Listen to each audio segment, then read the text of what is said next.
സുഹൃത്തുക്കളെ നമസ്കാരം. ഞാൻ ഇപ്പോൾ ഒരു വീഡിയോ ഇട്ടു. അത് കഴിഞ്ഞിട്ട് ഞാൻ വന്നിട്ടിപ്പം ഒത്തിരി പ്രശ്നങ്ങളെ ഒക്കെ നമ്മൾ കണ്ടു. അതിനെപ്പറ്റിയൊക്കെ നമ്മൾ വീഡിയോ ഇടണം. നമുക്ക് പ്രശ്നമൊന്നുമില്ല.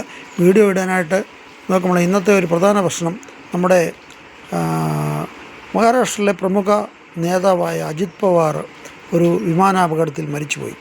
അപ്പോൾ അദ്ദേഹത്തിനെ പറ്റി, ആ മരിച്ച വിവരത്തിനെ പറ്റിയാണ് ഞാൻ പറയുന്നത്. അപ്പോൾ അദ്ദേഹം ഒരു വിമാനാപകടത്തിൽ മരിച്ചത് നമ്മളൊന്നും പറയാനില്ല. ഒരു ആക്സിഡൻറ്റ് എപ്പോഴും ഉണ്ടാകും, മരിക്കും.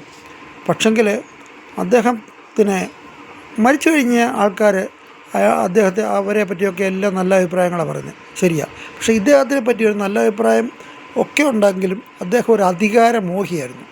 അദ്ദേഹത്തിന് എല്ലാവിധ അധികാരം ഉണ്ടായിട്ടും സ്വന്തം അച്ഛൻ്റെ ജ്യേഷ്ഠനെ ഒറ്റിക്കൊടുത്ത് അദ്ദേഹം ഇരിക്കുന്ന കസേരയിൽ ഇച്ചിരൂടെ മേളിൽ കയറാനായിട്ട് ശ്രമിച്ച ഒരു വ്യക്തിയായിരുന്നു.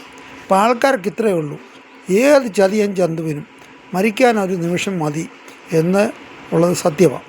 ഒരിക്കലും നമ്മൾ വന്ന വഴി മറക്കരുത്.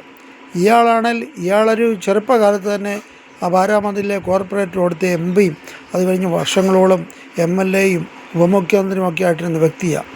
ആക്കിയതാരാ? ഈ ശരത് പവാറാണ്, ഇദ്ദേഹത്തിൻ്റെ അച്ഛൻ്റെ ജ്യേഷ്ഠൻ.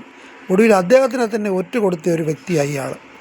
അത് അയാൾ മരിച്ചൊന്നും കൊണ്ട് ഞാനത് പറയാൻ മടിക്കുന്നില്ല.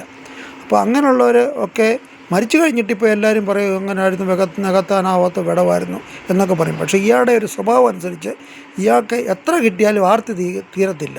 ആ തീരാത്തവന് ഇപ്പോൾ എങ്കിലും ആർത്തി തീർന്നെന്ന് ഞാൻ വിചാരിക്കുന്നു. നന്ദി, നമസ്കാരം, ജയ് ഹിന്ദ്.